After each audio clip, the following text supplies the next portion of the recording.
let's cut right to the chase. Who's Chase? Right to the chase. Spider-Man is stuck at 30 FPS. It really is. The game's ruined. It's over. Shut it down. I won't be purchasing. People are attacking Insomniac. I will riot. Okay, so it doesn't really matter. No, it doesn't. But I'd prefer 60. Like the option for 60. Because they've really been hammering home all this garbage with the Pro. Where it's like, oh, but if you have the Pro, you can choose between 1080p 60 FPS or 4K on all these games. You're kidding me. And then we get to like one of the most anticipated PlayStation exclusives of the next couple years. It's like, yeah, no 60 FPS Sorry, for that game. we're kind of capped out That's at 30. gone. So it's kind of weird. Because and that's one of the reasons why I haven't gotten a Pro. First of all, the money. I don't really... It's now $250 for a limited time, which is nice. Is it really? Yeah, but that's still $250. Right. Yeah. Well, yeah, the PlayStation 4 gold one was $250. Wow. I should have pounced on that. But yeah, it's... I don't know if it still is. We can look at that later. Yeah, but I think, like, 30 FPS for me, I won't notice that much. Because I think I'm kind of used to it. So it's like, oh, this is going to look amazing. Yeah, because console. Yeah. A lot of things are 30 FPS. It's just that you can tell, like Call of Duty.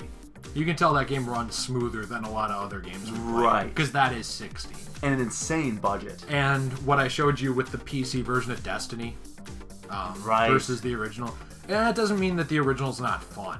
You know, the console version. It's just nicer looking. It just looks better. It's kind of like when you have the option to see a movie in 4K at a theater or you see it in 1080. 1080 doesn't look bad.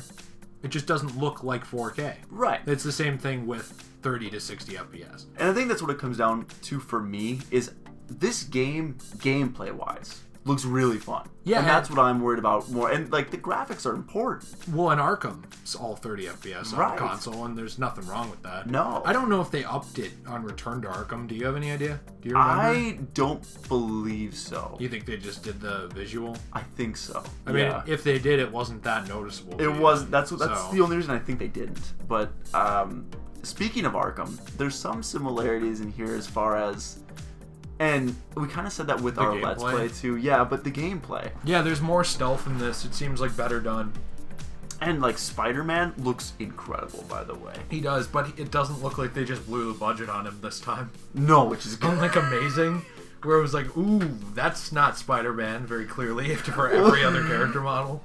Because like he looked really good, but then you got to like Gwen Stacy. Oh, yeah, she looked really bad. It was really bad. In the Amazing Spider-Man, like when we played that, yeah.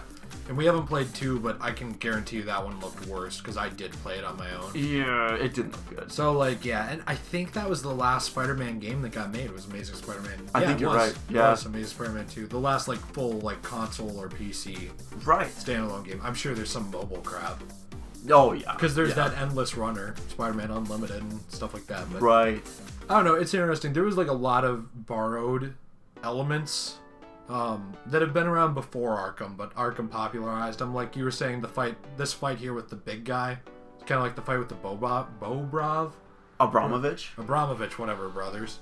Yeah. From Arkham City? Yes, where it it's totally like was. a huge guy and you're just like dodging and hitting him over and over and then finally take him down. Yep, and then you do your big move and then it goes into a little bit of a mini cutscene. Yeah. Beat him up, bang, yeah. And that kind of thing was around before Arkham.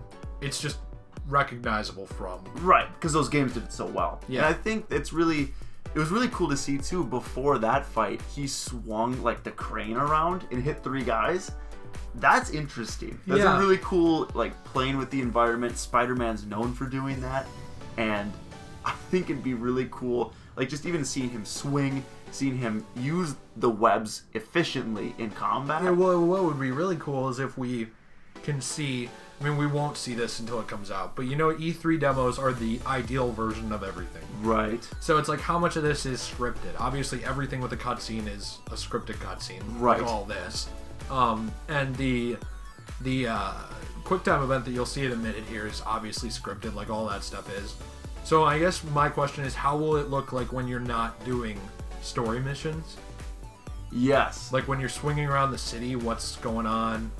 Because Batman like there's scripted encounters, but there's also plenty of like random encounters with enemies and stuff. Well, in that right, game. like in Arkham Knight, you can just drive around and get in a car chase with a bunch of random thugs in a taxi cab, and you're in the Batmobile. So it's like, how much of that is in this game? The open world looks huge, by the way. Yeah, but is it really dense? Is there a lot to do? Yeah, that's the real question, because like geography doesn't matter. Like it only matters so much how big your map is if there's nothing in it. We found that out pretty fast from Amazing. Yes. Where it was like, oh, this is fun as long as we stick to the story and don't do anything else at all. So yeah, I hope it's not that way, because part of it's nostalgia, but the Spider-Man 2 game, there was like a lot of activities you could do outside of just the story mode. Right. There was like random crimes that would pop up that were interesting. There was hidden gang hideouts that you could go in and find things in that were interesting. There was like an entire arena mode on the side, just like lots of stuff like that. So it's got that kind of thing. Like, I wonder how much is going to be in here. Well, and that's what I'm looking forward to, is seeing that gameplay. So this gameplay was really fun to watch, really interesting. I was honestly like captivated the whole way through. The swinging's great too. The swinging's awesome, and him running on the walls, it looks really tight and precise. Like, it's very quick. Like, you'll see here, I think it's on this wall. He runs on this wall and then makes a super tight left turn. And then right there, back he in like there. Grabs the wall with the... That's a really interesting, quick, like, it looks good. Yeah, it all looks good. There's nothing in here that looks bad. No. There's just some things that look like... not bad, but like, I wonder how scripted it is. Right. Or like how it'll be in the last. Because like all of that was very scripted. And this was kind it's of... not like that just randomly happened. Right. You know, this was an E3 level. He's like running through a scripted set of explosions. Just it's basically not random. a big quick time event. Yeah. So seeing the parts open of it, world, yeah. Yes. So that's why I just kind of wonder. Like even here, it's like this wasn't free roam. This was a very specific E3 mission. Right. And like there have been a lot of developers that have gone on record and said like, yeah, we made, not for this game, but for like games in the past, it's like, oh no, that sequence was made for E3 to like show off all these things we were doing with the engine. So it's like, this is super cool. And I actually am excited for the game, so I don't mean to sound like I'm not.